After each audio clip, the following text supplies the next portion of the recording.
ang mga kwento ng pag-ibig, kwento ng buhay at kwento ng pag-asa dito sa Barangay Love Stories. Love Stories.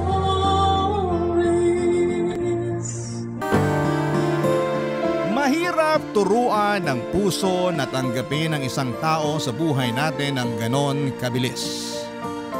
Meron itong pinagdaraan ng proseso at hindi masama na umasa na balang araw ay mabibigyang puwang din sa ating puso ang pagtanggap na yon. Ikaw kabarangay, meron ka bang tao na tinanggap sa buhay mo?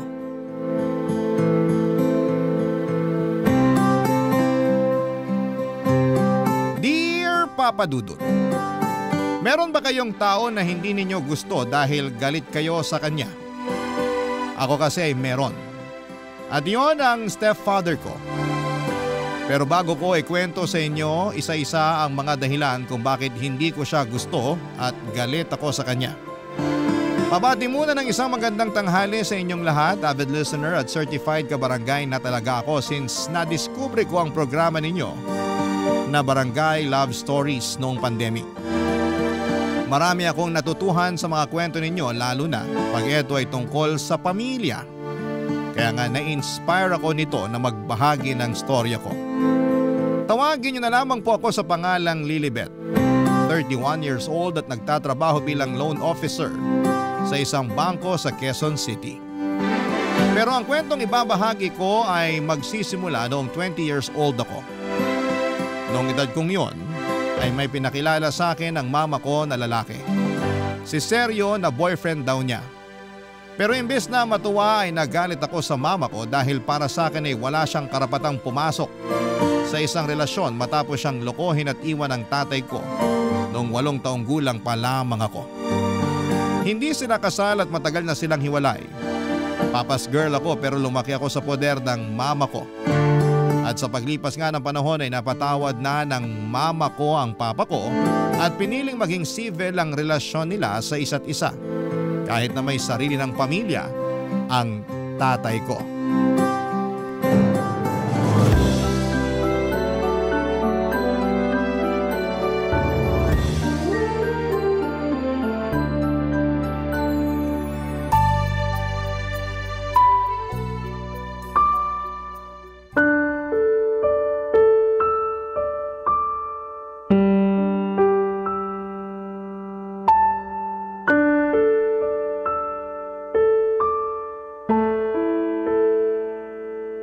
Sabi nyo? Nak, makinig ka muna kasi. Narinig ko naman, Ma.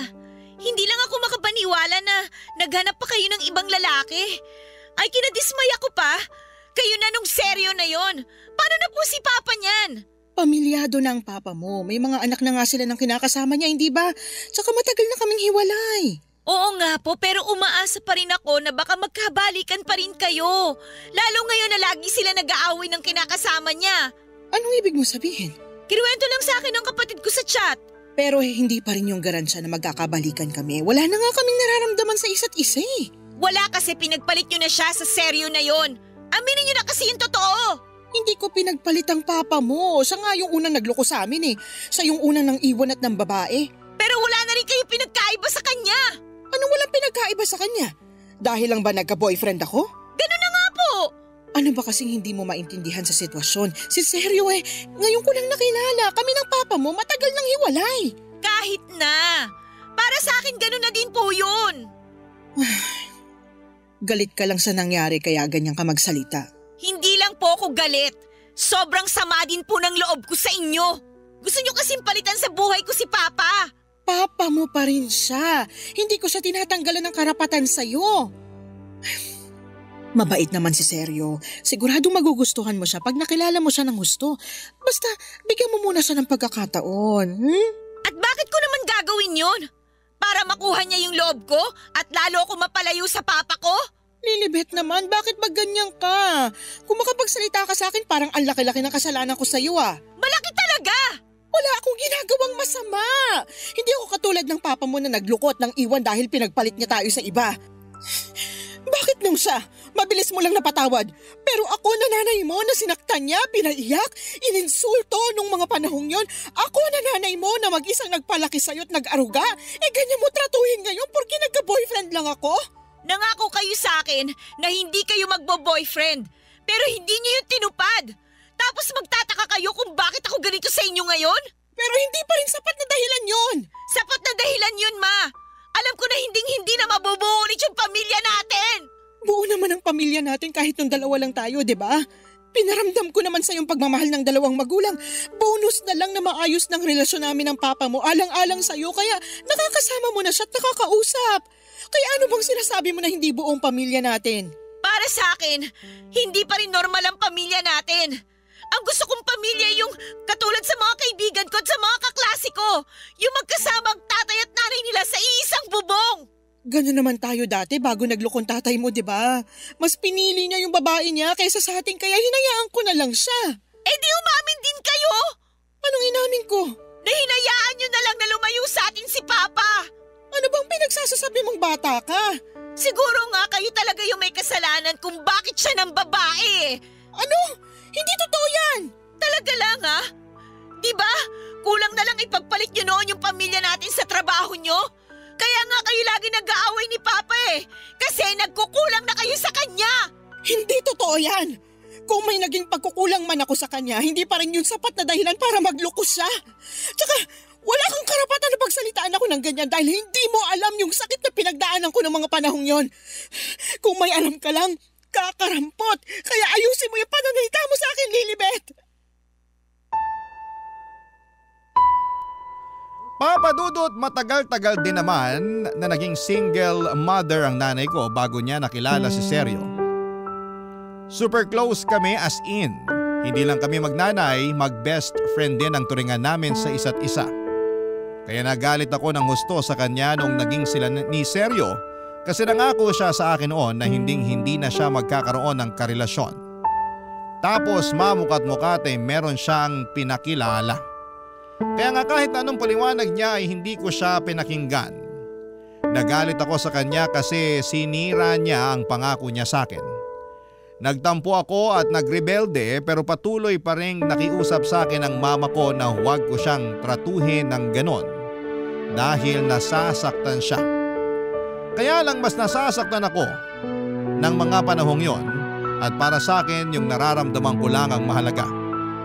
Simula noon ay lumayo ang loob ko sa kanya at hindi na ako nagkukwento sa kanya ng araw ko katulad dati. Madalas na rin akong naiinis sa kanya kahit na wala naman siyang ginagawa sa akin. Hindi na rin ako nakakatagal nakasama siya sa isang lugar. Kaya lagi akong nagkukulong sa kwarto ko pag nandun siya sa sala o sa kusina. Nagmamadali rin akong tapusin ang pagkain ko para makaiwas sa kanya. Kundi kaya ay nagdadahilan na lamang ako para hindi siya makasabay sa pagkain. Ewan ko ba pero pakiramdam ko ay nasasakal ako sa presensya niya, Papa Dudut. At mas lalo lang nadagdagan ang galit ko sa mama ko nung dumalas ang pagpunta ni Sergio sa bahay namin, Papa Dudut.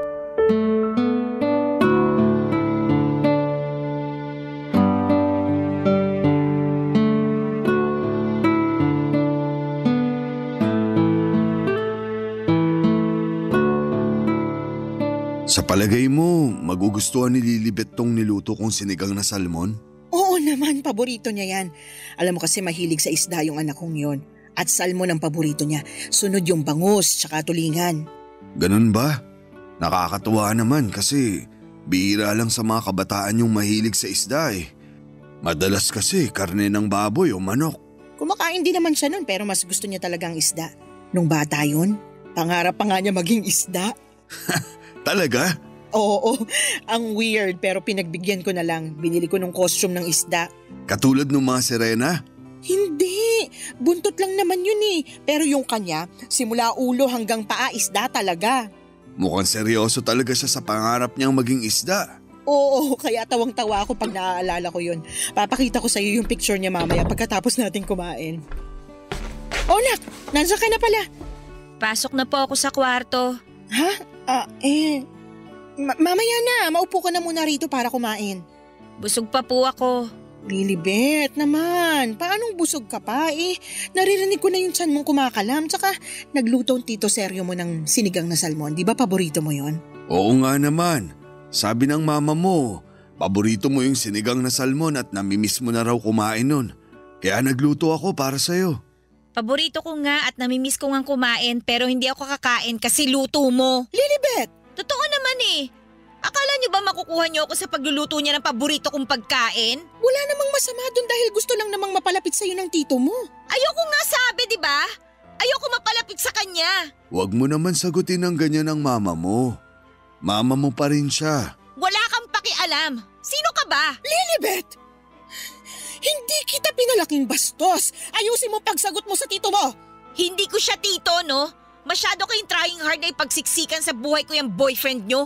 Nakakainis tuloy lalo. Hindi ako trying hard at hindi ko pinagsisiksikan sa'yo si Seryo. Ang sa akin lang, igalang mo pa rin siya kahit na hindi mo siya gusto. Sige po. Igagalang ko po siya katulad ng gusto niyong mangyari. Pasensya na po kayo, Tito. Pero ayoko pong kumain ng luto nyo kahit na mukhang masarap at paborito ko pa. Kasi kahit na ano pong gawin ninyo, hinding-hindi nyo po makukuha ang loob ko. Kung si Mama na uto po ninyo, ibahin po ninyo ako. Para sa akin, walang pwedeng pumalit sa posisyon ng papa ko sa buhay ko. Hindi ibang tao at lalong hindi kayo. Ayan Ma, ginalang ko na po siya katulad ng sinabi nyo. Sana wala na kayong problema doon ha? Ay, ewan ko sa'yo. Hindi ko na alam kung anong gagawin ko. Sabi ko naman sa inyo, gusto ko nang pumasok sa kwarto ko. Pero pinipilit niyo akong kumain kasabay niyo Hinding-hindi ako makikipag-family bonding sa inyo kasama ang lalaking yan. Gusto lang naman ng mama mo na kumain ka. Kung ayaw mo pala nakasama ako, ayos lang naman. Basta kumain ka pa rin kasi mukhang gutom ka na. Itutulog ko na lang tong gutom ko. Hindi ako kakain ng niluto mo. Diyan na nga kayo! Lilibet, bumalik ka rito! Pasensya ka na sa anak ko Hindi ko naman siya ganyan pinalaki pero nagbago lang siya nitong naging tayo. At kahit na anong gawin, hindi ko maintindihan yung dahilan niya. Hayaan muna natin siya. Baka kasi kailangan niya pa ng panahon para matanggap yung relasyon natin. Siguro naninibago pa lang siya. Pero naniniwala naman ako na magiging maayos pa rin ang lahat. Salamat, Seryo. Maraming salamat talaga. Walang anuman. Tara, kumain na tayo. Sige, hahatiran ko na lang mamaya si Lilibet sa kwarto niya. Papa Dudut, nagtatrabaho bilang chef ang stepfather ko at sa restaurant na pinagtatrabahuhan niya sila nagkakilala ni Mama. Teacher naman ang mama ko. Basta ang sabi lang niya sa akin noon ay tingin daw ng tingin sa kanya si Seryo kahit na tapos na itong magluto sa harap nila ng mga katrabaho niya. At napansin pa nga yun ng iba nilang mga kasamahan kaya tinukso sila. At bago sila umalis sa naturang restaurant ay naglakas loob daw si Seryo na kuhanin ang numero ng mama ko at doon na sila nagsimulang mag-usap. Kung ilalarawan ko ang personality ng stepfather ko ay masasabi kong mabait talaga siya. Mahinahon magsalita at maalaga. Nakikita ko kung paano niya asikasuhin si mama kapag nasa bahay silang dalawa. Pinaghahanda niya ito ng pagkain at baon para sa pagpasok nito sa trabaho at inahatid sa university na pinagtuturuan nito bago siya pumasok sa pinagtatrabahuhan niya. Hindi rin siya nagmimintis sa pakikipaglapit ng loob sa akin. Pero para sa akin, Papa Dudut, ay nagkukunwari lamang siya para umamo ako sa kanya katulad ng ginawa niya sa mama ko. Kaya kahit na anong gawin niya, hindi tatalab sa akin ang pagpapabida niya. Hindi niya makukuha ang loob ko kasi hindi ako utu-uto, katulad ni Mama. Barangay Love Stories. Barangay Love Stories. Papa Dudut, pagkalipas ng 1 taon ay nagpakasal ang mama ko at ang stepfather ko. Siyempre bilang ayoko nga sa relasyon nila ay hindi ako umattend sa wedding nila. Wala rin namang nagawa ang mama ko kaya tinuloy na lamang nila ang kasal nila kahit na wala ako. Tapos sa bahay na namin tumira si Seryo kaya mas lalo akong nagalit sa kanya. Katulad nung unang beses na bumisita ang stepfather ko noon sa bahay para ipakilala sa akin ni Mama. consistent pa rin siya sa pagkuha ng loob ko kahit na asawa na niya ang mama ko. Pero hindi pa rin ako bumigay kasi ayoko nga sa kanya. Para sa akin ay siyang rason kung bakit wala nang chance na magkabalikan ang mama at ang papa ko. Nang mga panahon kasi na naging sila ng mama ko, on the rocks na ang relasyon ng tatay ko sa kinakasama niya. Umasa ako na baka kapag naghiwalay ang papa ko at ang kinakasama niya ay magkakabalikan sila ni mama para maging buo na ang pamilya namin. Pero dahil nga sa mga nangyari, tinanggap ko na lamang na hindi ako makakaranas na magkaroon ng buo at masayang pamilya. Kaya nga hindi lang isip ko ang sinira ko or sinarado ko para sa relasyon ni na mama at Seryo, kundi maging ang puso ko na rin. Para sa akin ay wala nang saysay na makasama ko pa sila sa isang bubong, lalo na at malaki na naman ako at alam kong kaya ko na ang sarili ko. Kaya nga lingid sa kaalaman ng mama ko, Papa Dudut, nag-apply ako ng trabaho habang nag-aaral. Bale, pumasok po ako bilang waitress sa isang coffee shop, Papa Dudut, at nung nakaipon na ako ng pera ay sinakatuparan ko na ang matagal ko nang pinaplano noon, Papa Dudut.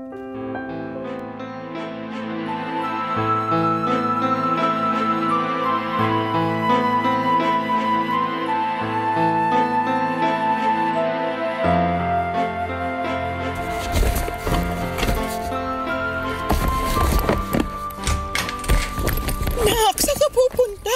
Bakit ka naglalagay ng damit sa bag mo? Hindi po ba halata? Aalis na ako sa bahay na to. Bakit aalis ka? Saan papunta mo?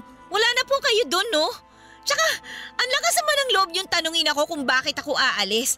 Hindi man lang kayo marunong makaramdam dyan. Naturingan pa namang nanay ko kayo pero wala rin.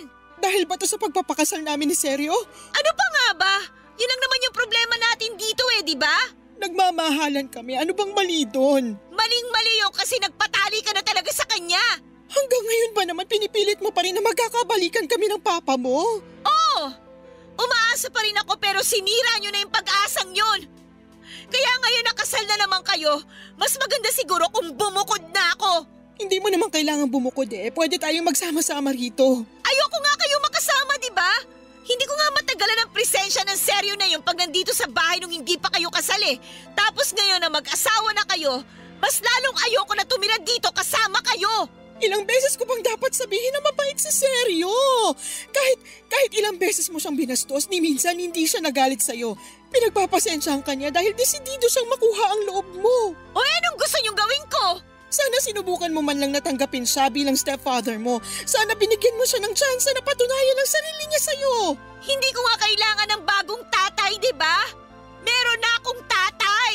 Bakit ba kasi puro na lang yung tatay mong bukang bibig mo wala rin naman siyang pakialam sa'yo? Ha? Anong sinabi niyo? Totoo naman, di ba?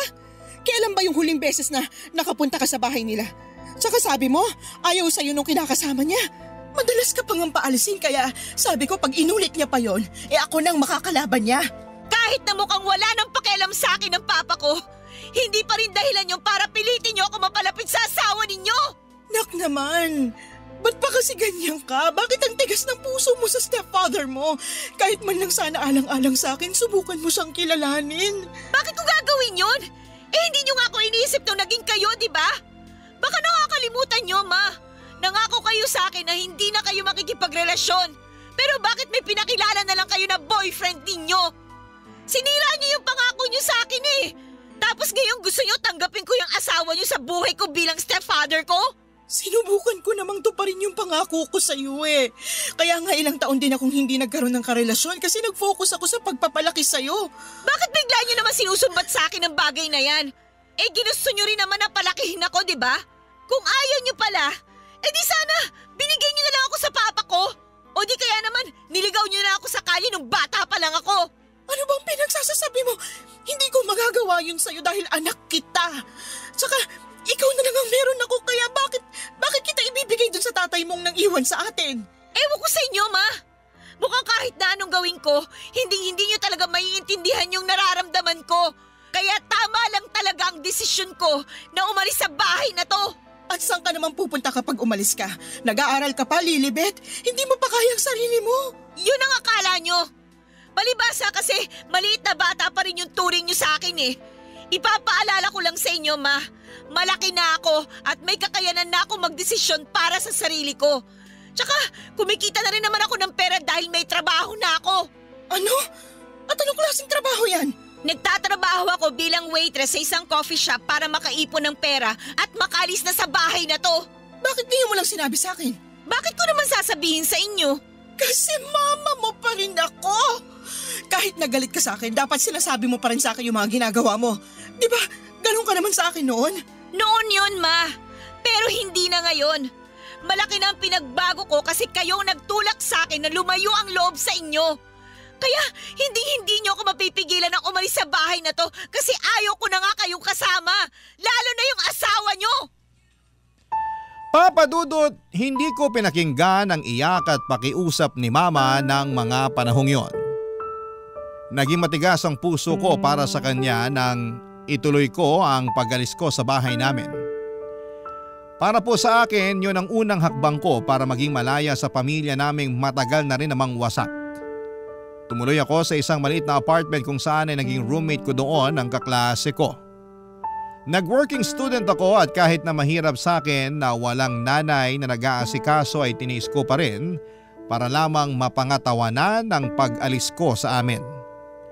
Laging tumatawag o nagchat-chat sa akin ang mama ko pero hindi ko siya sinasagot o sinisin man lang. Nami-miss na raw niya ako at gusto niya akong makita. Pero ayoko siyang makita kahit na miss ko na rin siya ng mga panahong yon. Mas nananaig kasi ang galit ko sa kanya at sa desisyon niyang pakasalan ang stepfather ko. Para sa akin ay mas binili niya ito kaysa sa sarili niyang anak kaya dapat pagdusahan niya ang kapalit ng desisyon na yon. Inabala ko na lamang ang sarili ko sa pag-aaral at pagtatrabaho para makalimutan ko ang pinagdadaanan ko. Hindi ko na malaya na mabilis palang lumipas ang isang buwan, Papa Dudut.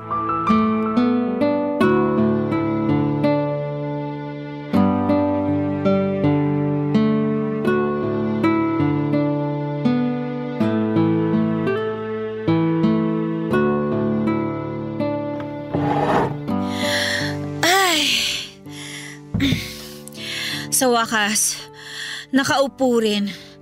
Nakakapagod tong araw na to, grabe. Oo nga eh. Buti na lang closing na. Kaya nga eh, sakit na naman ang katawan ko nito. Hindi pa naman ako kagad makakatulog nito pag uwi sa apartment. Mag-review pa kasi ako para sa exam namin bukas. Medyo gahol na nga eh. Pareho tayo. Medyo gahol na rin ako kasi busy din sa ibang school activities. Nasabi mong member ka rin ng publication nyo, di ba? Oo. Ang galing mo nga kasi napagsasabay-sabay mo yan. Pati nag-working student ka rin. Hindi ka ba nahihirapan? Kasi ako talagang hirap na hirap eh. Nahihirapan ako pero masaya naman ako sa ginagawa ko eh. Masaya rin naman ako sa ginagawa ko. Kasi kumikita na ako ng pera. Nabibili ko na yung mga gusto ko. Pero nakakapagod pa rin talaga. Pagod ka na physically, pagod ka na rin mentally. May choice ka naman kung gusto mo nang tumigil sa pagtatrabaho para makapag-focus ka sa pag-aaral mo. Di ba nabanggit mo na kaya ka pa rin naman pag-aralin ng mama mo kasi may trabaho naman siya? Oo, pero ayokong umasa sa kanya eh. Tsaka, kaya nga hindi na ako nakatira sa amin ngayon dahil galit ako sa kanya. Ah, okay. May conflict pala kayo. Oo, at galit ako sa kanya. Gusto mo bang malaman kung bakit? Sige, kung sasabihin mo. Galit ako sa kanya kasi nagpakasal siya dun sa boyfriend niya. Noon pa man, hindi ko natanggap yung relasyon nila. Bakit? Kasi umaasa pa rin ako nun na magkakabalikan sila ng papa ko. Kaya nga nagulat ako tsaka nagalit nung malaman kong may iba na siya. Tapos napuno talaga ako nung nagpakasal sila. Para kasi sa akin, sinira niya yung pangako niya na hindi makikipagrelasyon sa iba eh. Sandali. Ibig mo bang sabihin hiwalay na sila ng papa mo bago siya nagpakasal dito sa boyfriend niya? Oo, matagal na. 8 years old pa lang ako. Hindi naman sila kasal, pero nagsama sila sa iisang bubong. Kaso, nagloko si papa eh. Naghanap ng ibang babae dahil masyadong busy si mama sa trabaho. Kaya para sa akin, kasalanan niya kung bakit nasira ang pamilya namin. Para sa akin, kung may pagkukulang man ang mama mo, hindi sapat na rason na humanap ng iba ang papa mo. Ano bang dapat ang ginawa ni Papa? Inayos yung pamilya nyo. Dapat mas inunawa niyang sitwasyon. Mas naging pasensyoso. Ewan ko. Pero para sa akin si Mama talaga yung may kasalanan. Wala naman ako sa posisyon para baliwalain yung nararamdaman mo. Kung sa tingin mo mas malaking kasalanan ng mama mo, sana mahanap mo pa rin yung pagpapatawad dyan sa puso mo. Ewan ko kung kaya ko pang patawarin siya kasi alam mo sa totoo lang, ang laki na ng panghihinayang ko sa samahan namin eh. Sobrang close kami noon bago siya nagkaroon ng boyfriend. Matanong ko lang, kumusta tong stepfather mo? Okay naman. Masasabi ko na mahaba ang pasensya niya, mahinahon magsalita, tapos mahal na mahal niya ang mama ko. Magaling din siya magluto kasi chef siya eh. Pero ayoko pa rin mapalapit sa kanya. Kasi feeling ko, inaagawan niya ng pwesto yung papa ko sa buhay ko. Tingin ko hindi naman gano'n ang intensyon ng stepfather mo. Talaga? Gusto lang niya mapalapit sa'yo kasi anak ka ng asawa niya. Para sa akin, kung malinis naman yung intensyon niya, walang kaso doon. Ay, kaya lang hindi ako katulad mo mag-isip eh. Galit ako sa kanya at galit din ako sa mama ko. Kaya nga umalis ako sa bahay namin. Okay lang yan. Sabi ko nga, hinding-hindi ko babaliwalain yung feelings mo kasi ikaw ang nakakaramdam niyan. Pero salamat kasi na-appreciate ko na nagkwento ka sa akin. Gusto ko lang din kasing may mapaglabasan itong sama ng loob ko. Ang bigat na rin kasing dalin eh. Basta nandito lang ako kung gusto mo na makakausap. Handa akong makinig at maging kaibigan sa'yo. Papadudot katrabaho ko si Fred sa coffee shop na pinapasukan ko. Barista naman siya doon pero katulad ko ay isa rin siyang working student. Kapwa ko siya third year student at siya lang naman ang sumusuporta sa pag-aaral niya. Laki po sa hirap si Fred at wala na siyang tatay matapos nitong mamatay sa sakit noong 16 anyos pa lamang siya. Tapos ay may 3 pa siyang nakababatang kapatid na pare-pareho ring nag-aaral. Ang mama lang din nila ang nagtaguyod sa kanilang magkakapatid kaya nga porsigido siyang tulungan ito. Doon na siya nag-working student para kahit paano ay hindi na niya iasa sa mama niya ang pambaon niya at panggasto sa eskwelahan. Mabait si Fred, gentleman at gwapo. In fact, maraming nagkakagusto sa kanya lalo na ang mga kapwa namin estudyante noon. May mga pagkakataon na siya lang talaga ang pinupuntahan ng mga ito sa shop namin para makasilay sa kanya. Nung una ay wala naman akong pakialam sa bagay na yon hanggang sa maging ako ay nagkagusto na rin kay Fred. Kaya lang ay hindi ako yung klase ng babae na umaamin sa mga crush nila magkamatayan man. Nagpatuloy ang pagiging close namin ni Fred hanggang sa siyang nag-confess na matagal na niya pala akong nagugustuhan. Doon na nga nagsimula ang espesyal naming pagkakaibigan lalo nang ligawan niya ako. Hindi nagtagal ay sinagot ko rin siya at naging kami at masayang masaya ako. Si Fred ang naging pahinga ko sa mga nakakapagod na sitwasyon at pagkakataon. At aaminin ko na doon ko mas naunawaan ng mama ko nang maging sila ng stepfather ko. Kaya nga hindi ko na lang namamalaya na unti-unti palang lumalambot ang puso ko sa mama ko. Sinisin ko na mga chat niya sa akin at nakikipag-usap na rin sa kanya sa call. Pero sandali lang naman yon. At kung may free time lang ako, madalas kasi busy ako sa trabaho at sa pag-aaral. Pero hindi ko pa rin sinasabi sa mama ko papadudot ang kinakaroonan ko. Hanggang isang araw ay nakatanggap ako ng chat mula sa stepfather ko na nagsasabi sa akin papadudot na nasa ospital daw ang mama ko ng panahong yon. Barangay Love Stories. Barangay Love Stories. Papadudot kahit na nagsimula na kaming mag-usap ulit ni mama, ay hindi pa rin ako masyadong nagsasabi sa kanya. Siguro kasi ayoko lang na ibaba ang pride ko kaya nagmamatigas pa rin ako na tuluyan nang makipagbati na sa kanya. Lahat ng yon ay nakwento ko sa boyfriend kong si Fred at Pinakinggan lamang niya ako hanggang sa gumaan ang nararamdaman ko. At kapag kailangan ko ng payo ay saka lang siya nagsasabi. Malaking bagay sa akin na nandyan si Fred para makinig sa mga hinaing ko sa buhay ko. Noong nalaman ko na nasa ospital si Mama ay nagdalawang isip pa akong puntahan siya kahit na alalang-alala na ako. Nahihiya kasi ako sa nanay ko at baka kung ano ang sabihin niya sa akin pero kinumbinsi ako ni Fred na puntahan daw namin si Mama. Bale, sinamahan niya ako. Okay naman na ang Mama, over fatigue lang daw. Ayos na ang pakiramdam niya pero pinayuhan pa rin siya ng doktor niya na manatili sa ospital ng ilang araw. Ang stepfather ko ang palagi nagbabalita sa akin ng kalagayan ng mama ko. Kaya naman nabawas-bawasan na ang pag-worry ko at nang pumunta nga kami sa ospital para bisitahin siya ay laking tuwa ni Mama pagkakita sa akin. Sabi ng stepfather ko ay bigla raw sumigla ang Mama kasi nakayakap na niya akong muli at nahalikan. Lalo tuloy akong nakonsensya kasi nagawa ko pa siyang tiisin ng ilang buwan. Pinakilala ko na rin sa kanila ng stepfather ko si Fred bilang boyfriend ko at naging maayos naman yon. Hindi ko rin nakalimutang magpasalamat sa stepfather ko dahil hindi niya pinabayaan si Mama lalo na at wala ako sa tabi niya ng mga panahong yon. Makalipas nga papadudot ang isang taon, graduation na namin sa kolehiyo ni Fred. Siyempre umattend ang Mama at ang stepfather ko at sobrang proud na proud sila sa amin ng boyfriend ko. Niyakap ako ng mahigpit ni Mama at ganon din ako sa kanya. Paulit-ulit pa rin ako nag-sorry sa pagrebelde ko noon pero sinabi niyang matagal na niya akong napatawad. Hindi niya raw ako kayang tiisin kasi anak niya ako.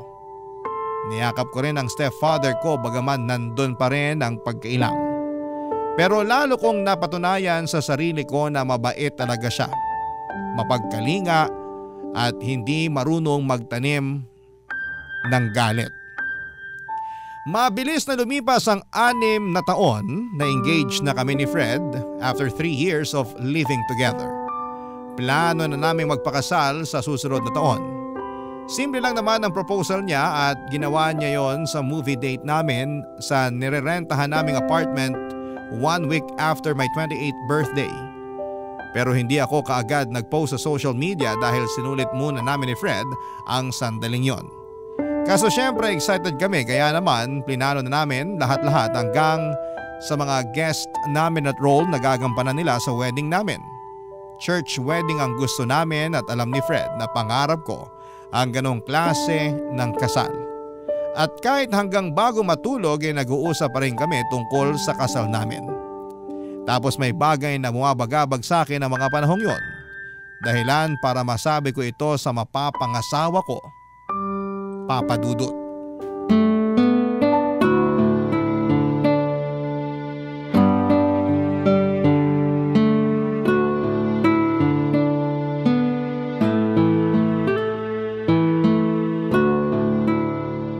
May naisip ka na kung sinong best man mo, Han?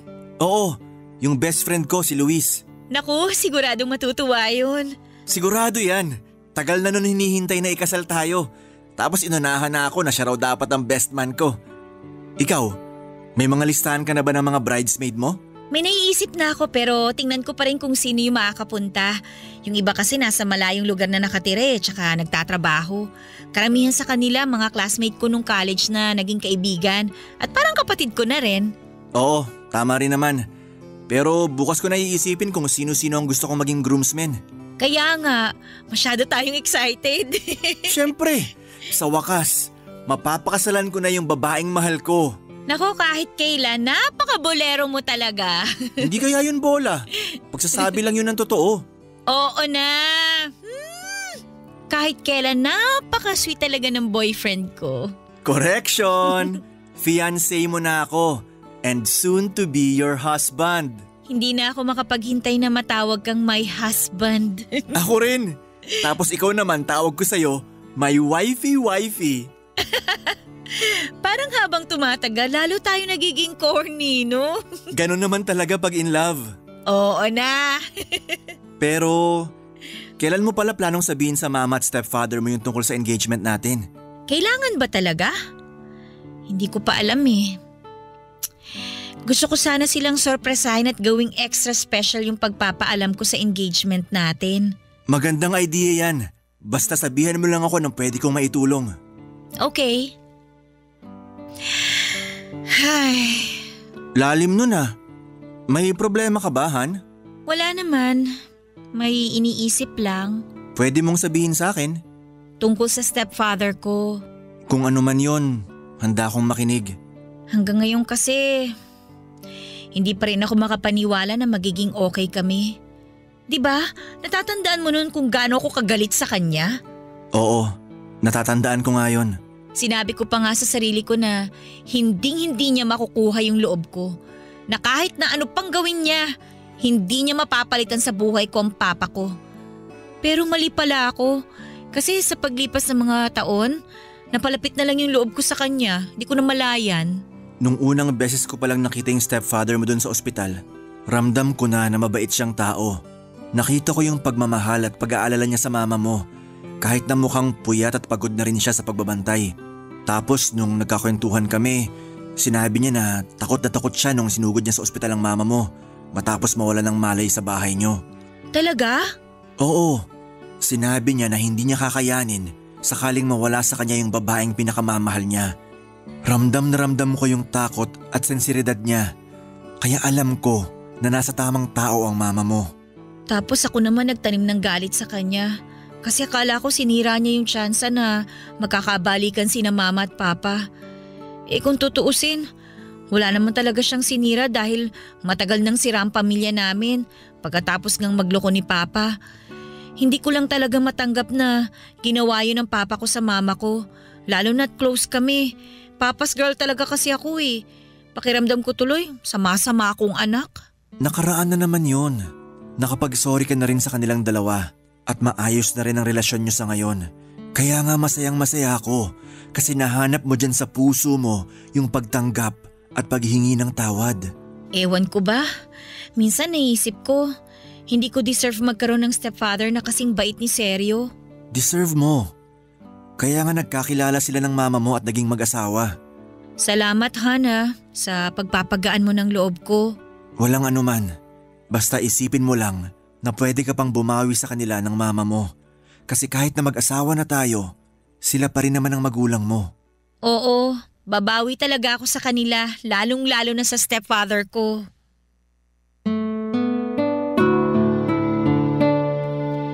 Papadudot, sa totoo lang ay may punto ang lahat ng sinabi ni Fred tungkol sa stepfather ko. Sa loob kasi ng ilang taon na naging bukas ako sa relasyon nila ni Mama, ay lalo kong napatunayan kung gaano siya kabuting tao. Kaya nga tuluyan ang lumambot ang puso ko para sa kanya. Pero nahihiya pa rin ako sa kanya kaya nga nakatulong ang pag-uusap namin yun ni Fred para maging buo ang desisyon ko sa pinaplano kong papel na gagampanan niya sa kasal namin ng fiancé ko. Hindi pa namin nasasabi sa parents ko ang tungkol sa engagement namin at planong pagpapakasal ni Fred. Naisip kong sorpresahin sila at ipaalam yon sa kanila sa birthday ng stepfather ko. Kabado nga ako pero buti na lang dahil pinakalma ko ng fiancé ko. First time ko kasing gagawin ng bagay na yon kaya sana'y magawa ko ng maayos at masabi ng malinaw ang lahat-lahat ng nasa puso ko. Simpleng dinner lang sa labas ang naging birthday celebration ng stepfather ko. Kami lang dalawa ni Mama ang kasama niya dahil nasa seminar pa si Fred at kinabukasan pa ang uwi niya. Pero in-update ko siya sa mga nangyayari. Naging maayos naman ang dinner na yon at bago matapos ang gabi sinabi ko na nga sa kanila ang sorpresa ko.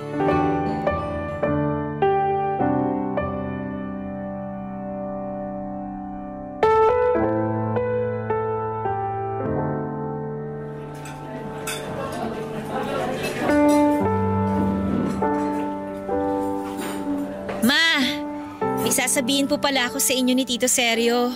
Ano yun, anak? Ikakasal na po kami ni Fred. Nag-propose na po siya sa akin. Talaga? Kung ganun, masaya ako para sa inyo. Tingnan niyo po yung singsing na binigay niya, oh. Ang ganda po, di ba? Oo nga, ang ganda nga. Congratulations sa inyo ni Fred. Sa wakas, magkakaroon na kami ng apo ng mama mo. Ano ka ba naman? Hindi pa buntis si Lilibet ko, ikakasal pa lang sila. Papunta na rin yun doon. Oo na. Alam mo ba, tong stepfather mo, excited na talaga maikasal kayo ni Fred eh. Ang tagal nyo na rin kasing magkarelasyon at tingin talaga namin, kasal na lang ang kulang sa inyo. Oo nga po eh. Pero syempre, nag-ipon muna kami para naman handa kami kung sakaling pasukin na namin ang pagpapamilya. Sa ekonomiya kasi natin, parang ang hirap ng bumuhay ng isang bata. Pero masarap pa rin ang magkaroon ng anak. Kayang-kaya nyo yan ni Fred. Naniniwala ako sa batang yun pagdating sa pag-handle ng pamilya. Basta, tandaan nyo palagi na higit kanino man, magkakampi kayo. Lagi nyo yun isipin. Sakaling dumaan kayo sa mga problema bilang mag-asawa. Kayo laban sa problema, hindi kayo laban sa isa't isa. Tatandaan ko po yung mga payo nyo, Papa. Anong sabi mo? Tama ba yung narinig namin, Nak? Tinawag mong Papa ang tito Seryo mo? Opo, Ma. Simula ngayon, Papa na po yung itatawag ko kay Tito Seryo. Salamat, Nak. Pakiramdam ko, yan na yung pinakamagandang regalo na natanggap ko ngayong birthday ko. Ay, pasensya na kayo kung natagalan bago ko natanggap sa sarili ko na hindi ang tatay ko ang nagmahal sa amin ng mama ko, kundi kayo. Hindi ang tatay ko ang kasama ko sa graduation ko noon para mag-cheer at maging proud sa akin, kundi kayo po ni Mama. Hindi ang tatay ko ang nagturo sa akin magluto ng masarap na recipe, kundi kayo po. At kahit na hindi ko kayo totoong tatay, tinuring niyo ako na parang tunay ninyong anak. Para sa akin, tunay na anak kita, Lilibet. Kaya naman wala akong hindi kayang gawin alang-alang sa'yo. Mahal na mahal ko kayo ng mama mo. Mahal na mahal ko rin po kayo, Pa. Salamat po sa pag-aalaga kay Mama, sa pagmamahal sa kanya. Yun kasi yung mga bagay na hindi niya naranasan noon sa tatay ko. Walang anuman yun. Tungkulin ko na tuparin ang mga pangako na sinumpaan ko sa harap ng Panginoon nang pakasalan ko ang mama mo. Kaya nga laking pasasalamat ko talaga sa Diyos dahil dumating sa buhay ko si Seryo. Pinaranas niya ulit sa akin magkaroon ng taong magmamahal sa akin, mag-iingat at mag-aalaga. At ngayon, kayo naman ni Fred ang ikakasal at susumpa sa harapan niya na magsasama sa hirap at ginhawa. Pero, kailan niyo ba plano magpakasal talaga? May petsa na ba? Opo, next year po. Inaayos na po namin ni Fred ang lahat-lahat. Basta, masayang-masaya kami ng mama mo para sa inyo ni Fred. Congratulations ulit, anak. Salamat, Papa. Pero may request po pala ako na sana mapagbigyan nyo. Ano ba yun? Sabihin mo lang, basta kaya ko. Gusto ko po na kayo ang makasama ko. Gusto ko na kayo yung maghatid sa akin sa altar, Papa.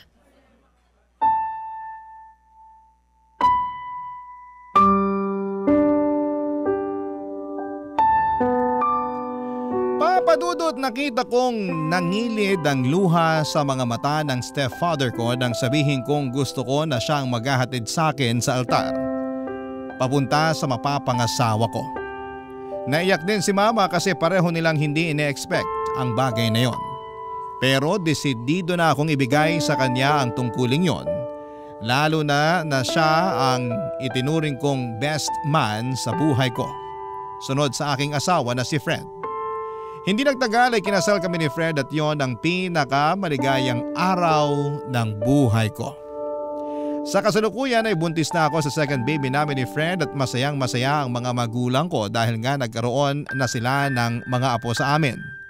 Kitang kita ko kung gaano sila ka-close sa mga anak namin, lalo na ang papa ko. Malaki rin ang pasasalamat ko sa Diyos dahil pinatunayan niya na hindi lahat ng tao ay katulad ng tatay ko. Dahil merong mga tao na katulad ni Papa Seryo, yung bang bukal sa puso kong magmahal at kumalinga. Hanggang dito na lamang po ang sulat ko, Papa Dudut, at maraming salamat po sakaling mapili po ninyong i-ere ang kwento ng buhay ko sa Barangay Love Stories. Ang inyong kapuso at kabarangay forever, Lilibet. Barangay Love Stories. Barangay Love Stories. Nakakaantig naman talaga ang ating kwento. Ikaw ba, kabarangay? Nakarelate ka ba sa story natin ngayon? Kwentuhan naman tayo dito sa comment section. Nagustuhan ng iyong napakinggan? Ituloy yan via live stream sa www.gmanetwork.com/radio. Barangay LS. In Mega Manila, 97.1. Forever!